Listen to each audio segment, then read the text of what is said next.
নমস্কার, চন্দনের পাঠশালায় সবাইকে স্বাগত। আজকে আমি ক্লাস 9-এর 2024 সালের দ্বিতীয় পর্যায়ক্রমিক পরীক্ষার ইতিহাস নমুনা প্রশ্নপত্র নিয়ে আলোচনা করব।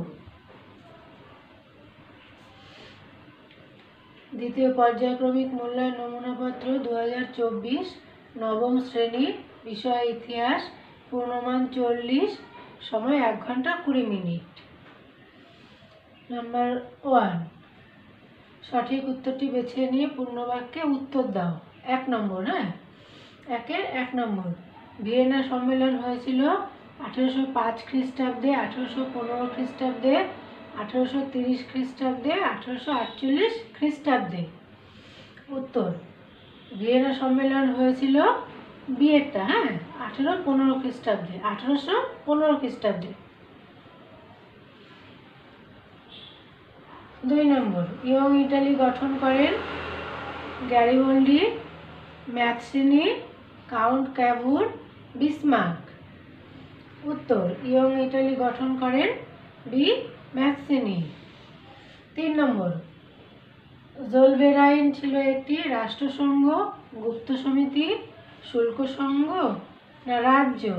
উত্তর, জোলভেরাইন ছিল একটি শুল্ক সংঘ। 4, শিল্প বিপ্লব কথাটি সর্বপ্রথম ব্যবহার করেন Louis Auguste Blanqui, Toynbee, Karl Marx, Engels. উত্তর, শিল্প বিপ্লব কথাটি সর্বপ্রথম ব্যবহার করেন লুই অগাস্তে ব্ল্যাঙ্কি।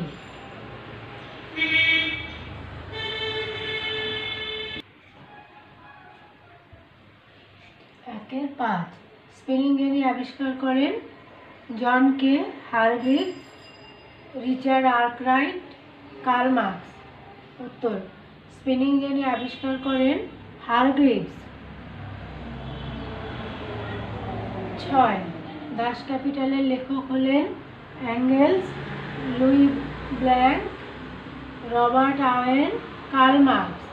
উত্তর, দাস ক্যাপিটালের লেখক হলেন কার্ল মার্কস। 7, জাতিসংঘের সদর দপ্তর ছিল লন্ডনে, প্যারিসে, জেনেভাতে, টোকিওতে। উত্তর, জাতিসংঘের সদর দপ্তর ছিল জেনেভাতে। 8, 1939 খ্রিস্টাব্দে স্পেনে একনায়কতন্ত্র প্রতিষ্ঠা করেন Hitler, Mussolini, General Franco, Manuel Azana. উত্তর, 1939 খ্রিস্টাব্দে স্পেনে একনায়কতন্ত্র প্রতিষ্ঠা করেন জেনারেল ফ্রাঙ্কো।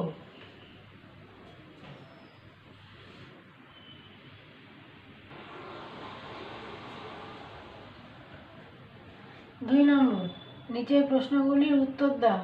1 গুণ 8 সমান 8। একটি বাক্যে উত্তর দাও। 1 নম্বর, ভিয়েনা সম্মেলনের পর বেলজিয়ামকে কোন দেশের সঙ্গে যুক্ত করা হয়েছিল? উত্তর, ভিয়েনা সম্মেলনের পর বেলজিয়ামকে হল্যান্ডের সঙ্গে যুক্ত করা হয়েছিল। 2, সুয়েজ খাল খননের প্রধান স্থপতি কে ছিলেন?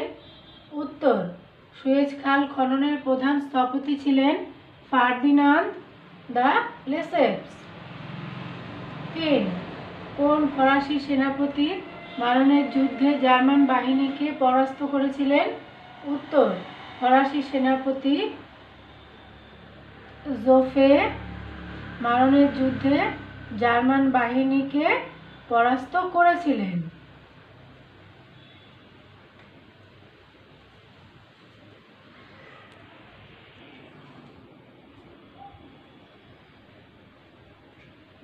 2 সত্য বা মিথ্যা নির্ণয় করো। 1, লুই ফিলিপ বুর্গো রাজবংশের রাজা ছিলেন। উত্তরটা হবে মিথ্যা। সঠিক উত্তর অর্লিয়েন্স রাজবংশের। 2, ওয়াটার ফ্রেম আবিষ্কার করেন জন কে। এটার উত্তরটা হবে মিথ্যা। সঠিক উত্তর রিচার্ড আর্করাইট। 3, আভান্তি পত্রিকার সম্পাদক ছিলেন মুসোলিনি। এটা সত্য। এই বিবৃতিটা সত্য। নিম্নলিখিত বিবৃতিগুলির সঠিক ব্যাখ্যা নির্বাচন করো। 1. বিবৃতি: শিল্প বিপ্লব উপনিবেশের সম্প্রসারণে সাহায্য করেছিল। ব্যাখ্যা 1. শিল্প বিপ্লব পুঁজিবাদের উদ্ভব ঘটায়। ব্যাখ্যা 2. শিল্প বিপ্লব ধর্মপ্রচারকদের উপনিবেশ সম্প্রসারণে উৎসাহ দেয়। ব্যাখ্যা 3. শিল্প বিপ্লবের ফলে উৎপাদিত পণ্য সামগ্রী বিক্রয়ের জন্য বাজার দখলের প্রয়োজন পড়েছিল। উত্তরটা দেখো, উত্তর হবে ব্যাখ্যা 3। হ্যাঁ, শিল্প বিপ্লবের ফলে উৎপাদিত পণ্য সামগ্রী বিক্রয়ের জন্য বাজার দখলের প্রয়োজন পড়েছিল। 2. বিবৃতি: প্রথম বিশ্বযুদ্ধের পর জাতিসংঘ প্রতিষ্ঠিত হয়। ব্যাখ্যা 1. বিশ্ব শান্তি প্রতিষ্ঠা করার জন্য। ব্যাখ্যা 2. মহামন্দা রোধ করার জন্য। ব্যাখ্যা 3. ফ্যাসিবাদ রোধ করার জন্য। উত্তর হবে ব্যাখ্যা 1। হ্যাঁ, বিশ্ব শান্তি প্রতিষ্ঠা করার জন্য।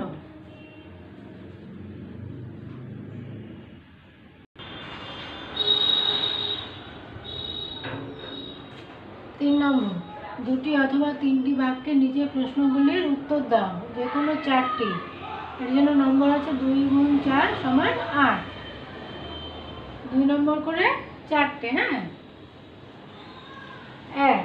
ভিয়েনা সম্মেলনে দুটি সমস্যা উল্লেখ করো। উত্তর: ভিয়েনা সম্মেলনের দুটি সমস্যা: 1. এর সিদ্ধান্তগুলি ছিল যুগ বিরোধী। 2. এই সম্মেলনে উদারতন্ত্র ও জাতীয়তাবাদের আদর্শ উপেক্ষিত হয়েছিল। 2 নম্বর, প্লম্বিয়ার্সের গোপন চুক্তি কবে কাদের মধ্যে হয়? উত্তর: 1858 খ্রিস্টাব্দে পিডমন্ট সার্ডিনিয়ার প্রধানমন্ত্রী ক্যাভুর এবং ফরাসি সম্রাট তৃতীয় নেপোলিয়নের মধ্যে প্লম্বিয়ার্সের গোপন চুক্তি স্বাক্ষরিত হয়। 3. লোকার্নো স্পিরিট কি? উত্তর: নিজেদের মধ্যে যুদ্ধের সম্ভাবনা দূর করার জন্য England, France, Germany, Italy, Poland, Belgium ও চেকোস্লোভাকিয়া 1925 খ্রিস্টাব্দে সুইজারল্যান্ডের লোকার্নো শহরে মিলিত হয়ে পরস্পর সমমর্যাদার ভিত্তিতে এক সৌহার্দ্যপূর্ণ পরিবেশে মত বিনিময় করে ও কয়েকটি সালিশিমূলক চুক্তি স্বাক্ষর করে। এই হার্দিক পরিবেশ ও মনোভাবই লোকার্নো স্পিরিট বা লোকার্নো পরিবেশ নামে পরিচিত।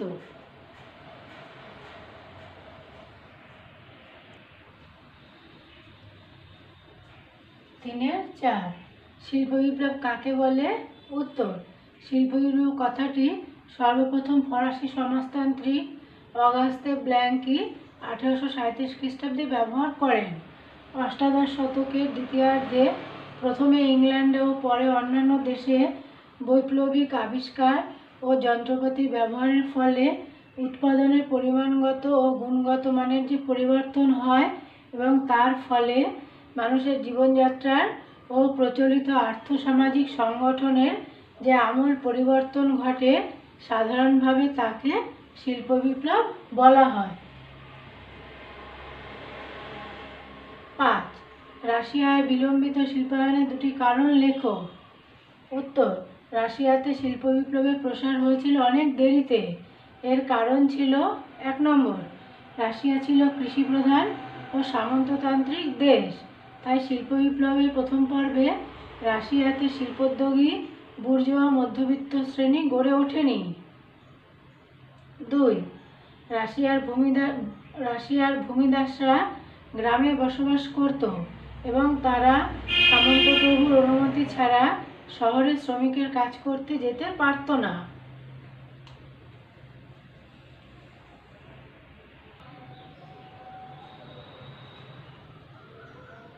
3-6 অক্টোবর ইস্তাহার কি? উত্তর: বিপ্লবের ব্যাপকতায় জার দ্বিতীয় নিকোলাস ভীত হয়ে 1905 খ্রিস্টাব্দের অক্টোবর মাসে মন্ত্রী কাউন্ট উইটের পরামর্শে শাসন সংস্কারের ঘোষণাপত্র পেশ করেন, যা অক্টোবর ইস্তাহার নামে পরিচিত। এই ঘোষণাপত্রে ডুমাকে আইন প্রণয়নের সম্পূর্ণ ক্ষমতা দেওয়া হয়। জনগণের ব্যক্তি স্বাধীনতা ও ভোটদানের অধিকার স্বীকৃত হয়, শ্রমিক শ্রেণীও ভোটাধিকার লাভ করে।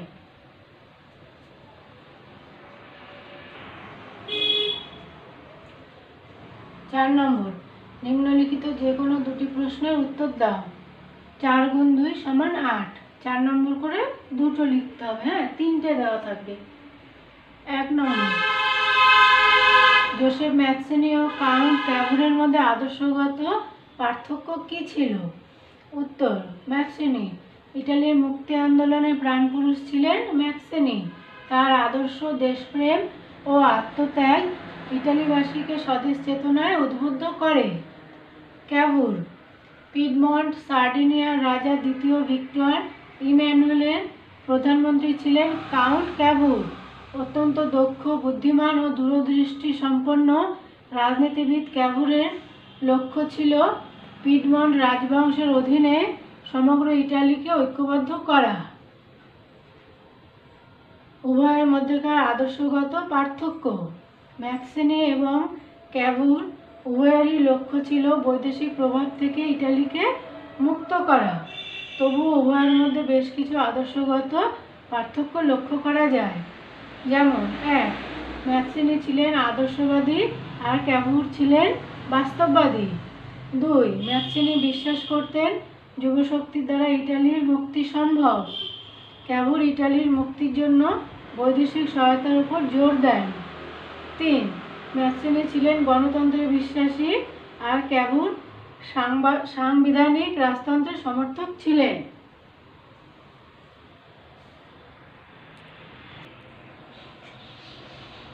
4-2, ভারতবর্ষকে ব্রিটিশ সাম্রাজ্যের রত্ন বলার কারণগুলি আলোচনা করো।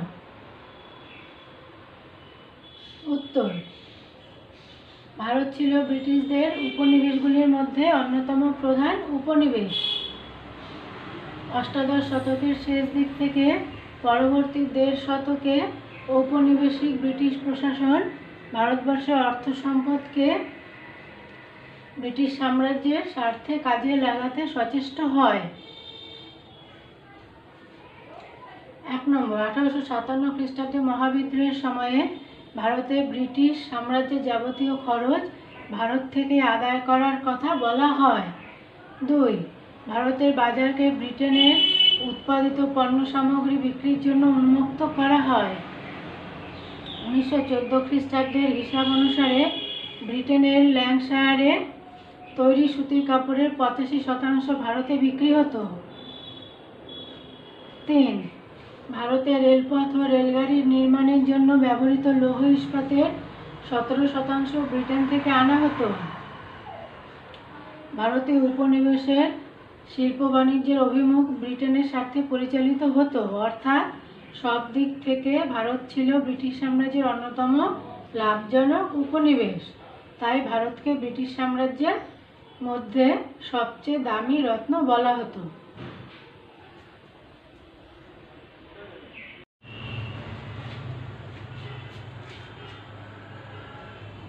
4-3, 1919 খ্রিস্টাব্দে ভার্সাই সন্ধির অর্থনৈতিক শর্তগুলি উল্লেখ করো। ভূমিকা, প্রথম বিশ্বযুদ্ধের অবসানের পর 1919 খ্রিস্টাব্দের 28 জুন মিত্রশক্তিবর্গের সঙ্গে জার্মানির ভার্সাই চুক্তি স্বাক্ষরিত হয়। চুক্তির দলিলে জার্মানিকে যুদ্ধ অপরাধী ঘোষণা করে অর্থনৈতিক শর্তাবলী আরোপ করা হয়, যাকে জার্মান জাতীয়তাবাদী ঐতিহাসিকেরা জবরদস্তিমূলক চুক্তি বলে উল্লেখ করেছেন। উদ্দেশ্য, ভার্সাই চুক্তির অর্থনৈতিক শর্তাবলীর মূল উদ্দেশ্য ছিল জার্মানির অর্থনীতিকে দুর্বল করা। ইউরোপের রাজনীতিতে জার্মানি যাতে ভবিষ্যতে রাজনৈতিকভাবে শক্তিশালী হয়ে উঠতে না পারে তার ব্যবস্থা করা। অর্থনৈতিক শর্তাবলী: 1, জার্মানির ওপর যুদ্ধের ক্ষতিপূরণ বাবদ 660 কোটি পাউন্ড অর্থের বোঝা চাপানো হয়। 2, জার্মানির মোট 700টি কয়লা খনির মধ্যে 16টি জিঙ্ক এবং 11টি সীসার খনি পোল্যান্ডের অধীনে থাকবে। 3, ইটালি, ফ্রান্স, বেলজিয়াম ও লুক্সেমবার্গ প্রভৃতি রাষ্ট্রকে বাধ্যতামূলকভাবে লোহা, কাঠ, রবার ইত্যাদি যোগান দেওয়ার দায়িত্ব জার্মানিকে দেওয়া হয়। 4. জার্মানির বড় আকারের বাণিজ্যিক বন্দরগুলি ফ্রান্স এবং যুদ্ধজাহাজগুলি ইংল্যান্ড পাবে।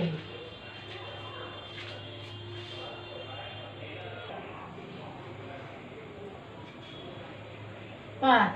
জার্মানির এলবা, ওডার, রাইন, দানিউব প্রভৃতি নদী আন্তর্জাতিক শাসনাধীনে থাকবে, যাতে সুইজারল্যান্ড ও চেকোস্লোভাকিয়ার মতো দেশগুলির সমুদ্রপথে যোগাযোগ সহজ হয়। 6. জার্মানি মিত্রপক্ষকে 5,000 রেলওয়ে ইঞ্জিন ও 1.5 লক্ষ মোটরগাড়ি প্রদান করতে বাধ্য থাকবে। 7.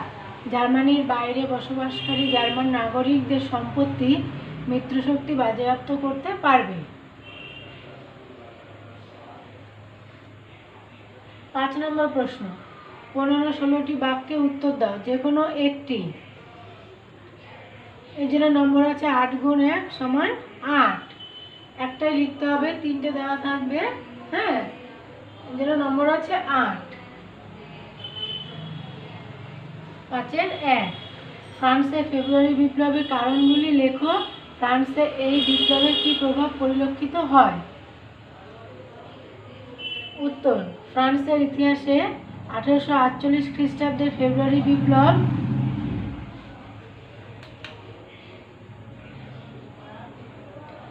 এক যুগান্তকারী ঘটনা। এই বিপ্লবের কারণ সম্পর্কে ঐতিহাসিকদের মধ্যে মতপার্থক্য রয়েছে।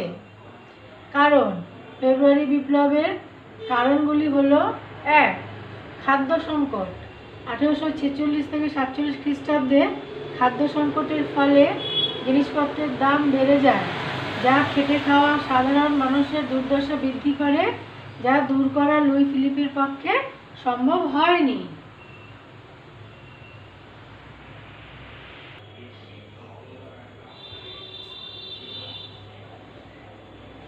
2. জনগণের ক্ষোভ। সমসাময়িক রাজনৈতিক দলগুলির কেউই লুই ফিলিপকে সমর্থন করেনি। বুর্জোয়া পার্লামেন্ট যেহেতু রাজাকে নিয়োগ করে, সেই কারণে শ্রমিক, কৃষক ও মধ্যবিত্ত সম্প্রদায় ভোটাধিকার না পেয়ে ফিলিপের ওপর ক্ষোভে ফেটে পড়ে। 3. লুই ফিলিপের ভ্রান্ত বৈদেশিক নীতি। লুই ফিলিপের ভ্রান্ত বৈদেশিক নীতি ফরাসিবাসীকে আরও হতাশ করে।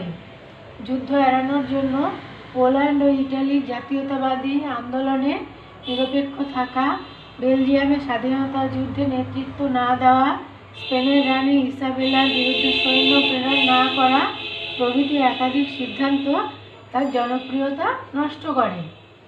4. বুর্জোয়াদের আধিপত্য। তার আমলে দেশে বুর্জোয়াদেরই স্বার্থ রক্ষার ব্যবস্থা করা হয়। বুর্জোয়াদের স্বার্থের কথা ভাবতে গিয়ে তিনি দরিদ্র, কৃষক ও শ্রমিকদের স্বার্থ রক্ষার প্রতি উদাসীন হয়ে পড়েন। ফলে নাগরিক রাজা হিসেবে যে জনপ্রিয়তা তিনি লাভ করেছিলেন তা ক্রমে হারিয়ে যায়।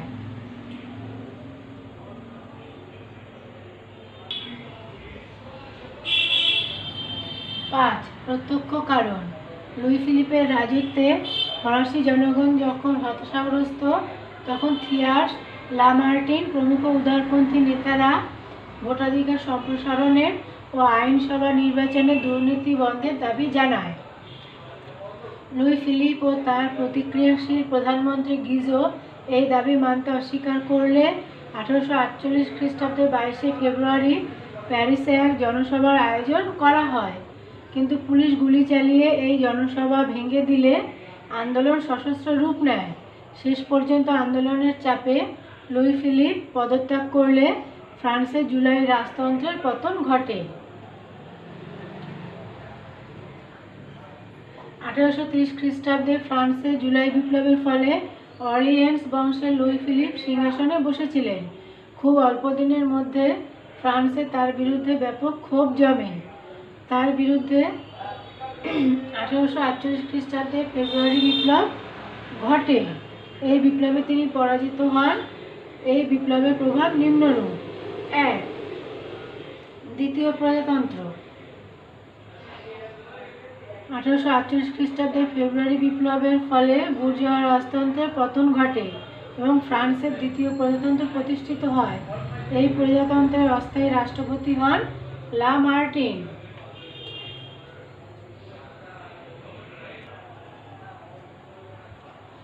2. ভোটাধিকার। ফ্রান্সের 10 জন সদস্য নিয়ে কার্যনির্বাহক সমিতি গঠিত হয়। তারা প্রাপ্তবয়স্কের ভিত্তিতে ভোটাধিকারের স্বীকৃতি দেয়। এর ফলে নিম্নবিত্তরা ভোটদানের অধিকার পায়। 3. আইনসভা গঠন। সার্বিক প্রাপ্তবয়স্কের ভোটে এক কক্ষ বিশিষ্ট আইনসভা গঠিত হয়। এর সদস্য সংখ্যা ছিল 750 জন।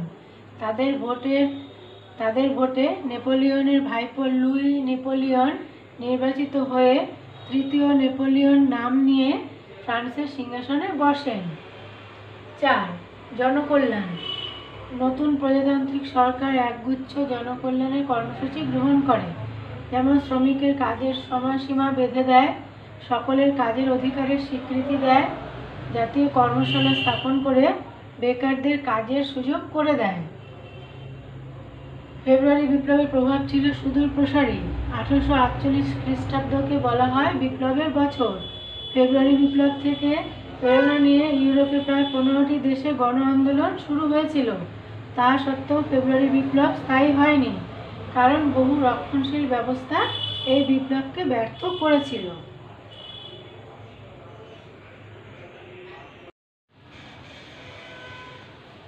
5.2 প্রথম বিশ্বযুদ্ধের কারণগুলি সংক্ষেপে আলোচনা করো। 1914 থেকে 1918 খ্রিস্টাব্দ। এই জন্য নম্বর আছে 8। উত্তর: প্রথম বিশ্বযুদ্ধের কারণসমূহ। প্রথম বিশ্বযুদ্ধ আধুনিক বিশ্বের ইতিহাসে একটি যুগান্তকারী ঘটনা। ইতিপূর্বে এত ব্যাপক, ভয়াবহ, সর্বগ্রাসী যুদ্ধ আর সংঘটিত হয়নি। বস্তুত 1871 খ্রিস্টাব্দে ইউরোপের বিভিন্ন রাষ্ট্রের মধ্যে পারস্পরিক সংঘাত, উপনিবেশ গঠনের জন্য প্রতিযোগিতা, সামরিক প্রস্তুতি, উগ্র জাতীয়তাবাদ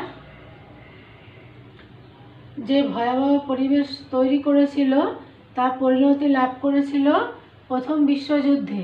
এই যুদ্ধের কারণগুলি হল: 1. উগ্র জাতীয়তাবাদ। 19 শতকের শেষ ও 20 শতকের প্রথম দিকে ইউরোপে বিভিন্ন জাতির মধ্যে এক ধরনের জাতিবিদ্বেষ ও জাতিবৈরিতা তৈরি হয়। প্রায় প্রত্যেকটি জাতি অপর দেশ ও জাতি থেকে অধিক সম্মান ও গৌরব দাবি করতে শুরু করে, আর এই জাতিগত বৈরিতা ইউরোপে সংঘর্ষের ক্ষেত্র প্রস্তুত করেছিল। 2. অতৃপ্ত জাতীয়তাবাদ। অতৃপ্ত জাতীয়তাবাদ প্রথম বিশ্বযুদ্ধকে ত্বরান্বিত করেছিল। 1870 খ্রিস্টাব্দে সেডানের যুদ্ধে জার্মানির আলসাস ও লোরেন দখল, ইটালির ট্রেন্টিনো ও ট্রিয়েস্টের ওপর অস্ট্রিয়ার কর্তৃত্ব স্থাপন, বলকান জাতীয়তাবাদ ও সর্বস্লাভ আন্দোলন সমগ্র ইউরোপকে অগ্নিগর্ভ করে তোলে।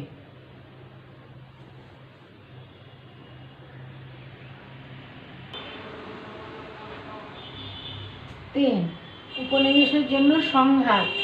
শিল্প বিপ্লবের পরিণতিতে সৃষ্ট অর্থনৈতিক সাম্রাজ্যবাদ প্রথম বিশ্বযুদ্ধের অন্যতম কারণ। শিল্প বিপ্লবের ফলে সঞ্চিত মূলধন বিদেশে বিনিয়োগের যে প্রচেষ্টা দেখা যায়, তার দরুন অর্থনৈতিক শোষণ ও রাজনৈতিক প্রতিদ্বন্দ্বিতা বৃদ্ধি পায়। বিংশ শতাব্দীর প্রথম দিকে উপনিবেশের জন্য লড়াই নগ্নরূপ ধারণ করে। 4. সামরিক প্রতিযোগিতা। 19 শতকের দ্বিতীয়ার্ধ থেকে ইউরোপীয় শক্তিবর্গের সামরিক শক্তিবৃদ্ধির প্রতিযোগিতা প্রথম বিশ্বযুদ্ধের পটভূমি রচনায় সবিশেষ ভূমিকা নিয়েছিল। আত্মরক্ষার তাগিদেই হোক কিংবা সাম্রাজ্যবাদী স্বার্থের প্রয়োজনেই হোক, ইউরোপীয় দেশগুলির সমরসজ্জা ইউরোপকে এক বারুদ স্তূপে পরিণত করেছিল। 5. পরস্পর বিরোধী শক্তিজোট গঠন। প্রথম বিশ্বযুদ্ধের প্রাক্কালে ইউরোপীয় দেশগুলি পরস্পর বিরোধী শক্তিজোটে বিভাজিত হয়ে পড়েছিল। একদিকে জার্মানি, ইটালি ও অস্ট্রিয়ার সমন্বয়ে গঠিত হয়েছিল ট্রিপল অ্যালায়েন্স এবং অন্যদিকে ইংল্যান্ড, ফ্রান্স, রাশিয়ার মধ্যে গঠিত হয়েছিল ট্রিপল আতাত। এই দুই শক্তিজোটের মধ্যেকার টানাপোড়েন প্রথম বিশ্বযুদ্ধের ক্ষেত্র প্রস্তুত করেছিল।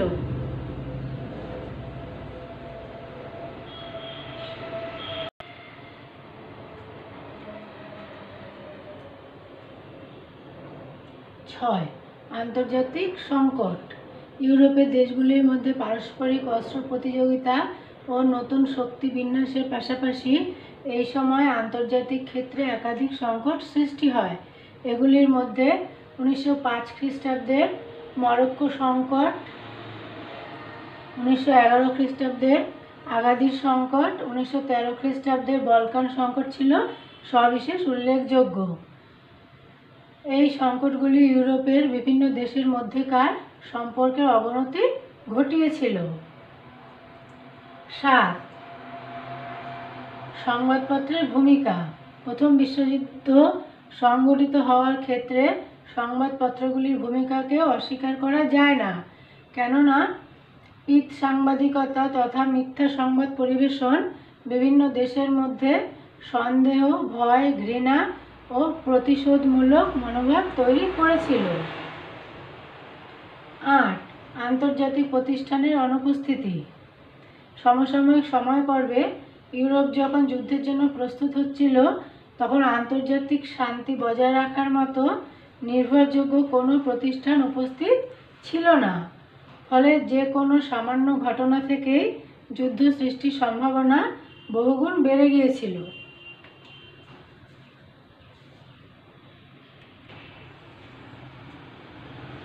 প্রত্যক্ষ কারণ।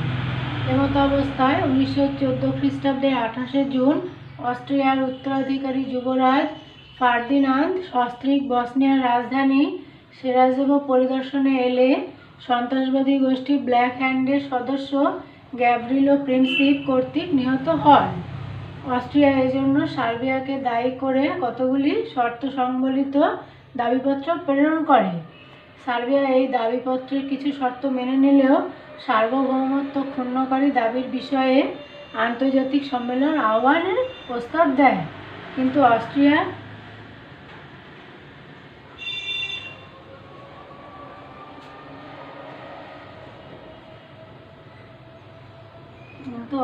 তা অগ্রাহ্য করে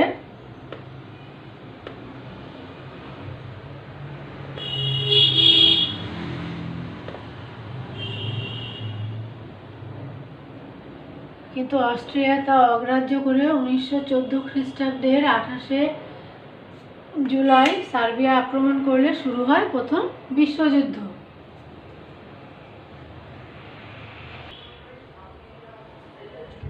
5.3 জাতিসংঘ প্রতিষ্ঠার পটভূমি সম্পর্কে আলোচনা করো। জাতিসংঘের বা লিগ অব নেশনসের ব্যর্থতার কারণগুলি আলোচনা করো। এর জন্য নম্বর আছে 3 + 5 = 8। জাতিসংঘ প্রতিষ্ঠার পটভূমি সম্পর্কে আলোচনা করো। প্রথম প্রশ্নটার উত্তর প্রথম বিশ্বযুদ্ধের ভয়াবহ ধ্বংসলীলার পরিপ্রেক্ষিতে বিশ্বে স্থায়ী শান্তি প্রতিষ্ঠার উদ্দেশ্যে জাতিসংঘ বা লিগ অব নেশনস নামে একটি আন্তর্জাতিক প্রতিষ্ঠান গড়ে ওঠে। জাতিসংঘ প্রতিষ্ঠার পটভূমি। 1. স্থায়ী শান্তি স্থাপনের উদ্যোগ। ভবিষ্যৎ যুদ্ধের সম্ভাবনা চিরতরে দূর করার জন্য উদ্গ্রীব হয়ে একটি স্থায়ী প্রতিষ্ঠান স্থাপনের জন্য বিশ্বব্যাপী জনমত গড়ে উঠেছিল। বিভিন্ন প্রভাবশালী ব্যক্তি এতে অংশগ্রহণ করেন ও আন্দোলন পরিচালনার জন্য বহু প্রতিষ্ঠান গড়ে ওঠে। এগুলির মধ্যে আমেরিকার লিগ অব নেশনস সোসাইটি ছিল বিশেষভাবে উল্লেখযোগ্য।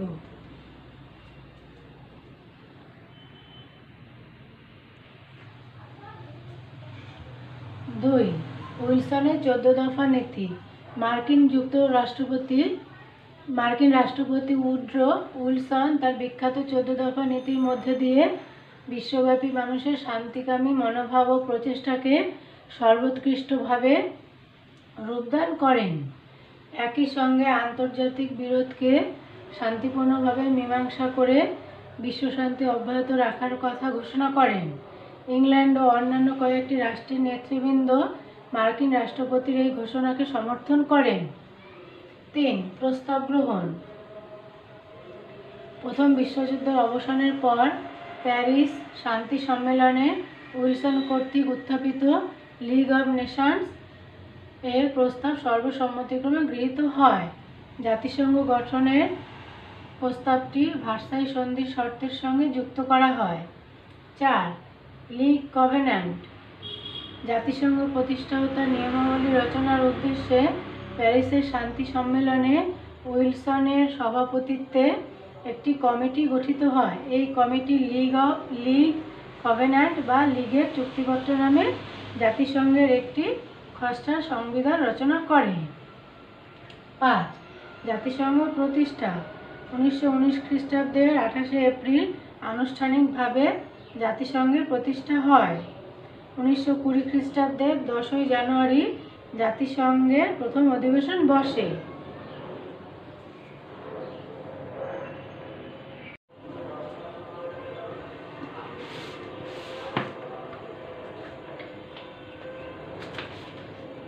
জাতিসংঘের ব্যর্থতার কারণগুলি আলোচনা করার উত্তরটা এবার আমি বলছি।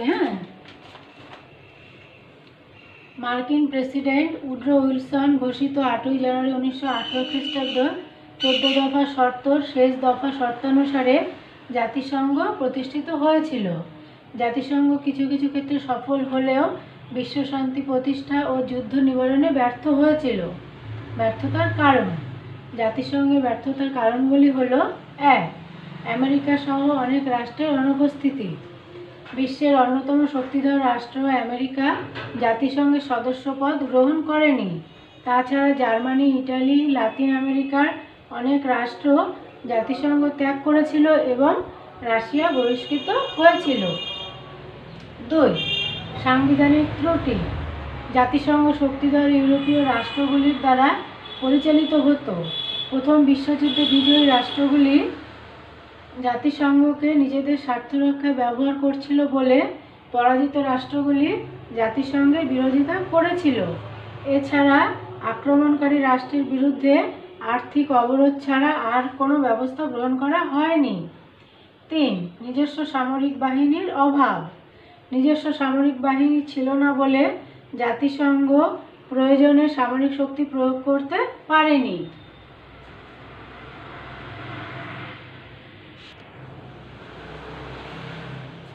4. তোষণ নীতি। ইংল্যান্ড ও ফ্রান্স জাতিসংঘকে নিজেদের স্বার্থে ব্যবহার করে। জাতিসংঘ দুর্বল সংস্থা ছিল বলে শক্তিশালী দেশগুলির অন্যায় কাজে বিরোধিতা করতে পারেনি। ফ্রান্স জার্মানির রুশ শিল্পাঞ্চলে এবং জাপান চীনের মাঞ্চুরিয়ায় সামরিক আগ্রাসন চালায়। জার্মানি রাইন অঞ্চলে সেনা অভিযান চালায় 1936 খ্রিস্টাব্দে এবং অস্ট্রিয়া দখল করে 1938 খ্রিস্টাব্দে। এছাড়া ইটালি 1936 খ্রিস্টাব্দে আবিসিনিয়া দখল করে। এই সমস্ত ক্ষেত্রে জাতিসংঘ নীরব দর্শকের ভূমিকা পালন করে বা তোষণ নীতি অনুসরণ করে। 5. নিরস্ত্রীকরণ সম্মেলনের ব্যর্থতা। জাতিসংঘের উদ্যোগে জেনিভা শহরে নিরস্ত্রীকরণ সম্মেলন অনুষ্ঠিত হয় 1932-33 খ্রিস্টাব্দে। এই সম্মেলনে ইটালি ও জার্মানির অস্ত্র মজুতের পরিমাণে প্রশ্নে মতভেদ দেখা দেয়। ফলে হিটলারের নির্দেশে জার্মান প্রতিনিধি সম্মেলন ত্যাগ করেন এবং নিরস্ত্রীকরণ সম্মেলন ব্যর্থ হয়। ইউরোপীয় রাষ্ট্রগুলির পারস্পরিক স্বার্থ সংঘাত, নিরস্ত্রীকরণ সম্মেলনের ব্যর্থতা, জার্মান ও ইটালির সদস্যপদ ত্যাগ এবং সর্বোপরি দ্বিতীয় বিশ্বযুদ্ধের সূচনা জাতিসংঘের পতনকে সম্পূর্ণ করেছিল। আজকে আমি ক্লাস 9-এর 2024 সালের দ্বিতীয় পর্যায়ক্রমিক পরীক্ষার ইতিহাস নমুনা প্রশ্নপত্র নিয়ে আলোচনা করলাম। এই প্রশ্নপত্রের সমস্ত প্রশ্নের উত্তর তোমরা এই ভিডিওতে পেয়ে যাবে। তোমরা সবাই ভালো থেকো, সুস্থ থেকো। টাটা।